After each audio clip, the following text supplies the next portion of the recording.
Now, I'm going to share with you something I've never shared in a conference.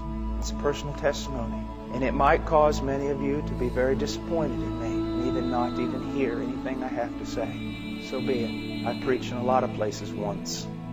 As a young man in the ministry, I was privileged of being around a lot of very, very old and very, very godly men. And they would talk to me. Now, these were men of God. Baptist, very staunch, Reformed, some of them. People not given to enthusiasm or emotions or any other thing like that. Sound men. But they would talk to me about the power of God. They would talk to me about the presence of God. Not as men quoting stories that they had read, but men who themselves had seen with their own eyes the working of God. And I would go out on the streets in Austin, Texas and preach. I was afraid. There was no boldness. There was no power. There was nothing. But I would always hear the voices of these old men. And one day I decided enough is enough. I will seek Him until I find Him or until I die. I went into a closet and I said, I'll not leave this closet until I know God.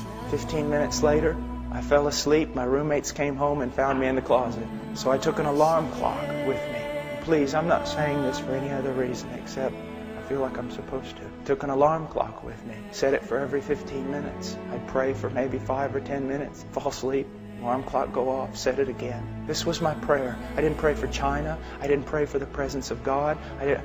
In the sense of my ministry, I asked one thing. Lord, you said if I seek you, I'll find you. You said it, Lord, that you would reveal yourself to me. You would let yourself be found by me if I seek you. Night after night after night after night for months. 2 and 3 hours a night, simply sitting there like this, on my knees. Lord, it's been 4 months now. It's been 5 days now, and you still have not come. And just sit there.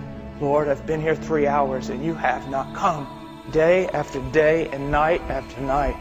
And then one day our church was spring break, and all the college students were going to go on a Bible study ski trip type thing in Colorado. And I felt like the Lord wanted me just to go out into West Texas to the hill country, pretty barren. And I walked on top of those hills for 3 days like a wild man. If you would have seen me, you would have thrown me in an asylum. I was picking up rocks and I was throwing them, literally, physically throwing them at the sky. I was screaming. I was saying, God, I must know you. You must come. You must. I can't live like this anymore. I can't live just reading books.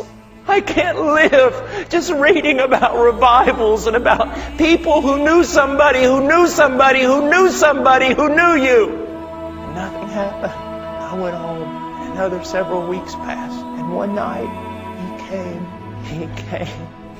I just said, oh, Father, I can't. Please come. And He came. I was thrown down on the ground.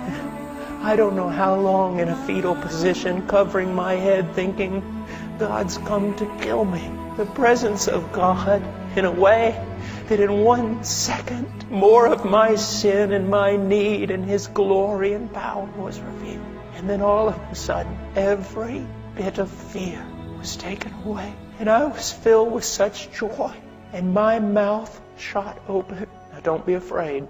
Verse after verse from Psalms and from everywhere else. Passages I had read just started coming forth. Praises unto Him, the Word of God. Such joy. And I can tell you, it has been 20 years. The presence of Christ is more real to me in this room than any one of you. And one of the things that is so bad today is many of you men here, you also have known the presence of Christ. But now most of your prayer life is nothing but praying just a little and then just realizing He hasn't come and getting up and walking away instead of staying there until He does. It's just prayer of going through the motions. You want holiness in your life? Run to Him. And stay there. Stay there. My little boy, whenever I'm putting my shoes on and he realizes my bags are packed, he goes, Daddy, stay with Ian? Daddy, stay with Ian? Or Ian, go with Daddy? I find myself, even this morning in prayer, going, Father, stay with Paul. Father, stay with Paul. Or Paul, go with Father.